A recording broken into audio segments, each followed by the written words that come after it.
Hello, art class again. I hope you are doing very, very well today. I am actually coming with you with my top three ideas and concepts that impact my thinking, thought process, and art making, actually that come out of the Islamic culture as well as Africa. And number one is the idea that every culture has something to teach us. We often actually say, oh, that culture is more primitive, whether that's a Latin American culture or Native American culture or an African culture, and therefore they don't have anything to teach us in the West. And that's just faulty logic. Every culture comes up with common concerns and different responses based upon different environments, ideas, lifestyles that we can learn from everyone. I mean, let's face it, Africa is the birthplace of human civilization, from Egypt going all the way farther down, whether it's the bronze making of Benin, or of the Edo Empire, which still we can't replicate all of the things that they were doing in the 16th and 17th centuries, to the idea of going and looking at the Egyptian and their use of kind of sterile operations, the development of makeup.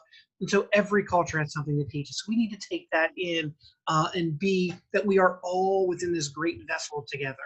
My second thing that I want to talk about is the idea of colonial impact. We often say, well, Africa, and kind of lump all those 2,000 different civilizations together in Africa. Say, well, they should be much further along in the developmental trend, the aftermath of colonialism and slavery.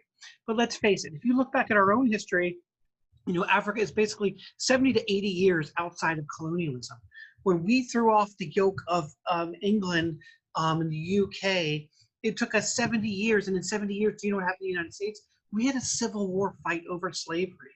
And so when we look at the kind of the politics and the democratic issues that are showing up within whether they want to be more socialist or Marxist or capitalist, we kind of have to actually figure out they're figuring out their own way. And they're about the same level of where we were when we were developing as a nation as well, 70 years into it. The other thing, then, my third, is the idea of Islam. I believe Islam is going through a great transition right now, the same way that the Western world did through the Enlightenment. Islam is kind of battling through their own enlightenment. Are they going with a more moderate form of Islam and kind of embrace science and what the Western world has to offer, right? Because every culture has something to teach other cultures. Or are they going to look more back to the more conservative nature and potentially even going back to, Muhammad's teaching in the 6th and 7th century? And so I think Islam is currently going through that process. And the issue for us is that, is it our responsibility or even our goal to be involved with that? Or is that something that the nature of Islam and the religion itself has to figure it out? Do we move it more towards the Western with freedom of press and democracy and religion that we absolutely believe in?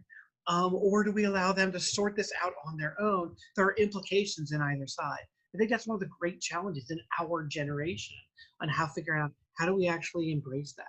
Thank you very much, and I can't wait to see what your top three are. Great, bye.